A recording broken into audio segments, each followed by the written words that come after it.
Yes, yes, you are visible and screen. You're Okay, audible. okay. I'll just, yeah. So, good morning, everyone. And once again, I'd like to thank the organizers. Um, so, just a minute.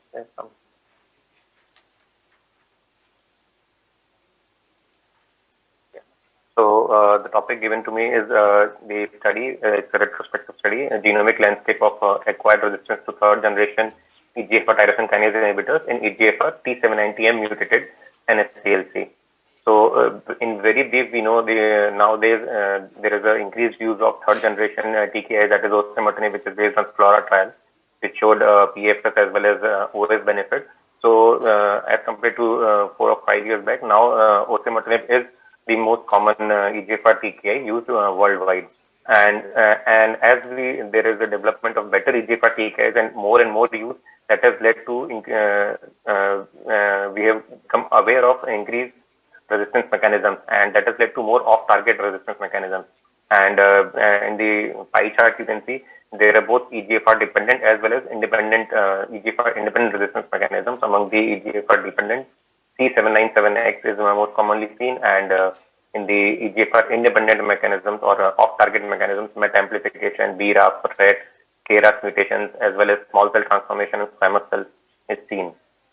So, and just in brief, clinically, how do we treat the resistance when developed on first-line osimertinib? If it's on target, we can have first or second generation TKI depending on the target, off target, depending on the target, like MET amplification. We have drugs, RET, ALK, and as seen in the previous talk, the combination trial is also ongoing.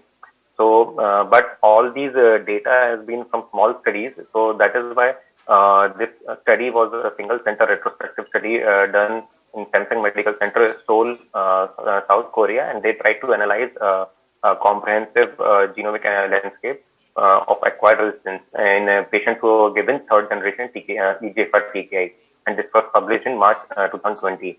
So, in very brief, patients were EGFR mutated NSCLC treated with third generation olmutinib or osimertinib. Olmutinib was being used at that time. However, it has been withdrawn recently, and patients underwent rebiopsy before treatment or after the progression.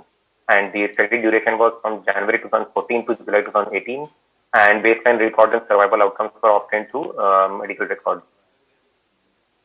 The tumor samples, total of 113 samples were taken. 77 were taken before third generation TKI, giving third generation EGFR TKI.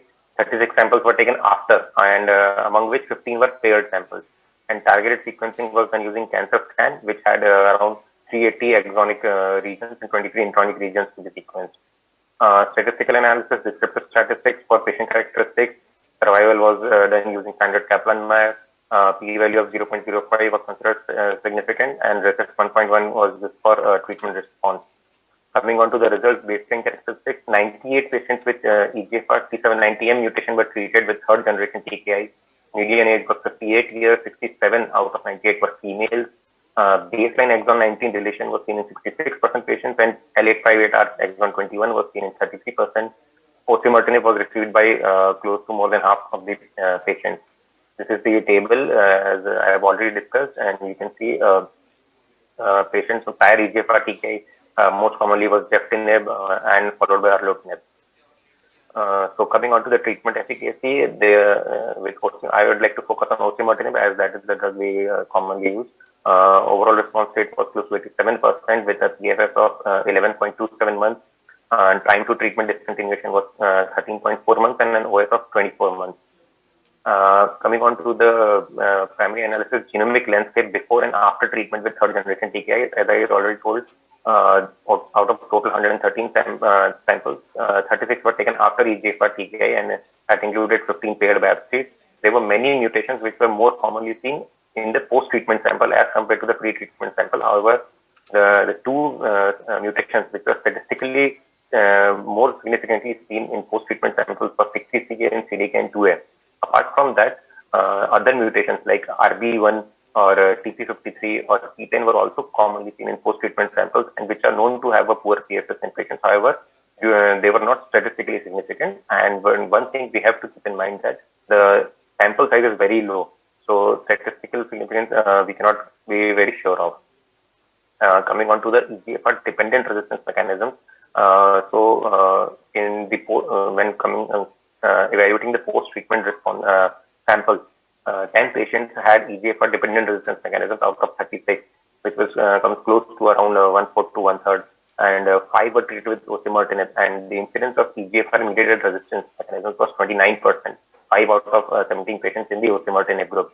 And the most common mutation, EGFR dependent resistance mechanism seen was C797S mutations, and the second was L781Q mutation. Coming on to the EGFR independent resistance mechanisms, PIK3CA was commonly seen in 17%, P10, CDKN2A, FGFR MET, and small cell transformation was also seen. And also they noticed that EGFR T790M disappearance was detected in 14 patients. And patients with retained T790M mutation were more inclined to show EGFR dependent pathways as a secondary resistance mechanism, of which like C797F was seen in 41% of patients who retained T790M mutation versus 0% in patients who lost T790M, and T797G in 5% patients were detected only in the T790M group. Patients who lost T790M were more likely to acquire resistance via bypass signaling pathways like T10 mutation.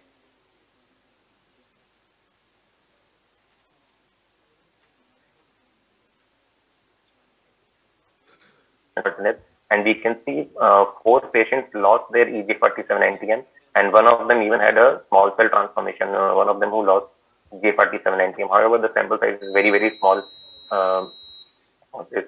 So coming on to the discussion, this is the first Dr. comprehensive Satvik, data. can you please conclude? We have only... Yeah, this is the last slide. This is the last slide. So this is the first comprehensive data which analyzed the genomic landscape of the resistance mechanism to third generation TKI, and EGFR C797 was the most common resistance mechanism and EGFR dependent mechanism, and among the independent mechanisms, PIK3CA, P10, CDKN2A. And last line that this was a very small data subset and should be interpreted with caution. And however, this report provides a comprehensive insight into the genomic alterations and will guide subsequent treatment strategies, and especially in the era where we are using more and more of the third generation TKI. Thank you.